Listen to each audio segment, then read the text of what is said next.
जय Hind to all. Hello defence aspirants, welcome to Centurion Defence Academy. मैं रिजवान खान आप सभी का वेलकम करता हूं।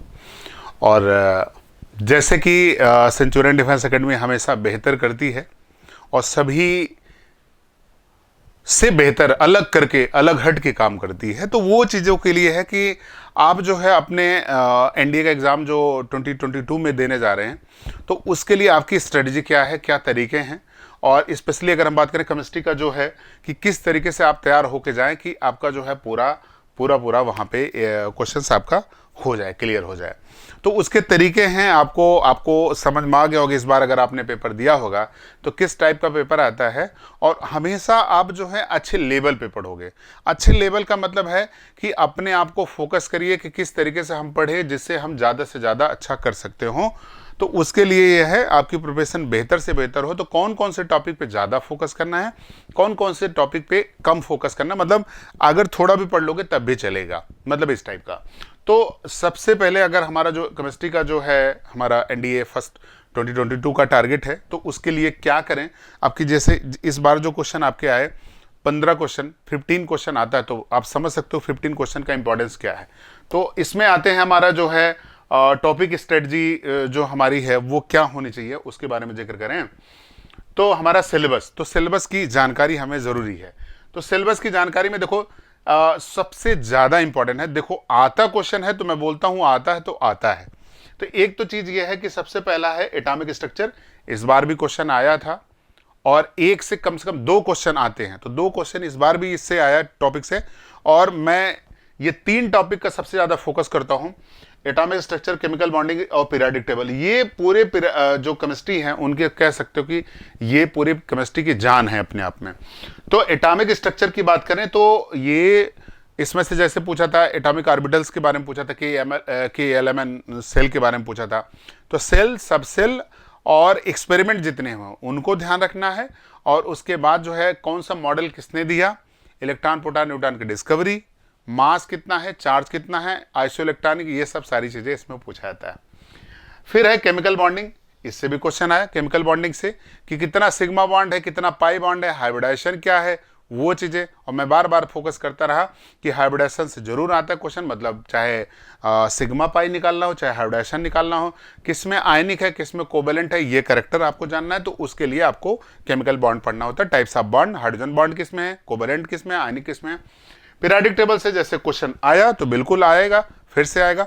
और पीरियोडिक टेबल की अगर हम बात करें, पीरियोडिक टेबल से आपको ध्यान ये रखना है पीरियोडिक टेबल से कि पीरियोडिक टेबल में हम जैसे एटॉमिक साइज को ध्यान रखेंगे, सबसे छोटा एलिमेंट कौन सा, बड़ा एलिमेंट कौन सी, रिएक्टिव है, कौन सा इलेक्ट्रॉन एफिनिटी ज़्यादा है, ये मेन पॉइंट्स आपको फोकस करोगे। और एटॉमिक साइज को डिटेल में पढ़ोगे आप। तो एटॉमिक साइज को डिटेल पढ़ने के बाद सारी चीज़ें, इलेक्ट्रोनेगेटिविटी हुआ, इलेक्ट्रॉन एफिनिटी हुआ, सारा चीज़ें अपोजिट उसकी हो जाती है। तो वो अच्छा है आपको याद करने का। रिडॉक्स रिएक्शन में आपको सिर्फ पढ़ना है क्या, ऑक्सीडेशन रिडक्शन निकालने का तरीका, किसका कौन सा ऑक्सीडेशन नंबर है, कौन रिडक्शन नंबर, बस निकालना है, बस ये निकालना सीख जाए तो ये टॉपिक आपका हो जाएगा। एसिड बेस साल्ट, भाई ये तो क्वेश्चन पूछेगा पूछेगा बहुत पूछेगा, बार बार पूछेगा, किसमें कौन सा एसिड होता है, किसमें कौन सा एसिड होता है, और इसी से रिलेटेड क्वेश्चन आ जाता है, किसमें कौन सा एसिड होता है। और उसी में पीएच वगैरह मान भी पूछ लेता है। इस बार भी जैसे पूछा मिल्क ऑफ मैग्नीशिया का पीएच कितना होता है, तो पीएच वगैरह जो है कैसे निकालते हैं, निकालने का नहीं, याद ही रहे तो ज़्यादा अच्छा है। कौन सा स्ट्रॉन्ग एसिड है, कौन सा वीक एसिड है। अब यहाँ पे आता है कि इंपॉर्टेंट गैसेज। अब गैसेज की बात कर लो आप, तो गैसेज वगैरह का क्वेश्चन तो पूछता ही पूछता है कि गैसेज वगैरह की, जैसे कोई भी लाफिंग गैस है, टीयर गैस है, वाटर गैस है, इस टाइप का। तो आने वाले वक्त में ये बहुत इंपॉर्टेंट होगा आपके लिए, ठीक है। इसके बाद आता है इलेक्ट्रोकेमिस्ट्री। इस बार भी जैसे क्वेश्चन इसी टाइप का मिलता है कि कौन ऊपर जाने पर एनोड है, कौन सा कैथोड है, कौन HCl से रिएक्शन करता है नहीं करता, वो सारे क्वेश्चन इसी टाइप के आते हैं ना। तो ये इलेक्ट्रोकेमिस्ट्री, सिर्फ इलेक्ट्रोकेमिकल सीरीज अगर आप याद रखे रहो और ये आपको पता है कि ऊपर वाला क्या होता है, नीचे वाला क्या होता है, कौन रिड्यूस करेगा, कौन ऑक्सीडाइज करेगा, अगर इतना आपको ध्यान रखेंगे तो फिर तो ये आपका चल जाएगा। सोल्यूशन में आप याद रखो, सोल्यूशन में जैसे ये पूछा था कि कौन ट्रू सोल्यूशन है, कौन सा कोलाइडल है, कौन सा सस्पेंशन है, और मोल क्या होता है, मोल फ्रैक्शन क्या होता है, इसके अलावा जो है फॉग क्या है, स्मॉग क्या है, ये सब चीज़ें, नॉर्मलिटी, मोलरिटी, मोल फ्रैक्शन, ये अगर आप ध्यान रखोगे, साथ में पीएच भी इसी के साथ में इंक्लूड हो जाएगा, तो आपका सोल्यूशन जो है, चूंकि अच्छा टॉपिक होता है तो इसमें मेहनत करने की जरूरत होती है। ये मेहनत कर लेंगे तो टफ क्वेश्चन जब बनेंगे तो आप अच्छे से कर लोगे। केमिस्ट्री इन एवरीडे लाइफ अगर हम बात करें तो दैनिक जीवन में जो हमारा जो है उपयोग है, लाइक जो है रबर है, ग्लास है, पॉलीमर है, ये सारी चीजें इसके अंदर आता है। केमिस्ट्री इन एवरीडे, फर्टिलाइजर वगैरह तक इसी के अंदर आते हैं। रेडियो सक्रियता की बात करें, रेडियो एक्टिविटी वगैरह जो है उसमें सिर्फ अल्फा बीटा निकालना आपको आना चाहिए, और उनका अल्फा बीटा गामा का जो है क्या होता है, उनकी पेनिट्रेशन पावर और बाकी आयनिक पावर क्या होती है, वो सारी चीज़ें, और बाकी डिस्कवरी किसने क्या किया था, साथ में यही सारी चीज़ें रेडियो एक्टिविटी से पूछी जाती है। तो alpha beta gamma, alpha beta निकालना आना चाहिए कि अल्फा कितने कितने बीटे हैं और कौन रेडियो एक्टिव है, और इसी में न्यूक्लियर रिएक्टर्स वगैरह भी आते हैं, नाभ की रिएक्शंस वगैरह भी आती हैं, न्यूक्लियर फिजन, न्यूक्लियर फ्यूजन, ये सब आती हैं। अब यहाँ पे कुछ जैसे ये भी होता है सिंपली, बहुत ज़्यादा तो नहीं, तो ये तो 10 मिनट का टॉपिक आपका हो जाएगा। फिजिकल और केमिकल चेंज, कौन सा फिजिकल चेंज है, कौन सा केमिकल चेंज है, वो सारी चीज़ें इसी में। देखो ये मैं पूछता था, बार बार पूछता था कि क्वेश्चन आता है, एल्वाइज मिश्र धातुएं, इनके बारे में जरूर क्वेश्चन पूछता है। ओर्स हैं और फार्मूला, कुछ फार्मूला स्पेशली हम बार कहते थे कि भाई वाटर वाले जो भी हैं उसमें फार्मूला, इस बार का 2 क्वेश्चन इससे आया कि प्लास्टर ऑफ पेरिस पूछा और ग्रीन पेट्रोल का जो फार्मूला है वो पूछा कितना वाटर होता है। तो वाटर वाले जितने भी हैं उनको याद रखना है, और साथ में वाटर हार्डनेस वगैरह जो होता है उससे भी क्वेश्चन पूछा जाता है, तो वाटर हार्डनेस को भी तैयार रखोगे आप।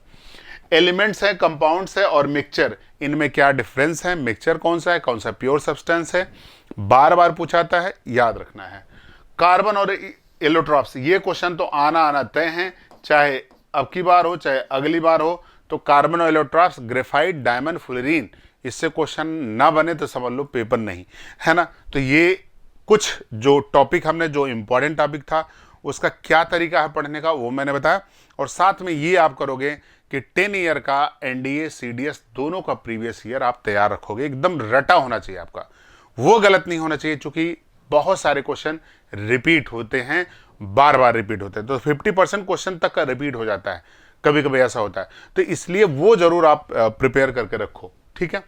तो मुझे लगता है कि ये सारी चीज़ें आपको समझ में आई होंगी, तो बस यहीं तक करते हैं, और उम्मीद करते हैं बाकी जो भी आपकी इंक्वायरी है, कोई भी क्वेरी है, तो आप एकेडमी बिल्कुल कांटेक्ट कर सकते हैं। बस यहीं तक हम लोग बात करेंगे, ठीक है। ओके, थैंक यू एंड जय हिंद।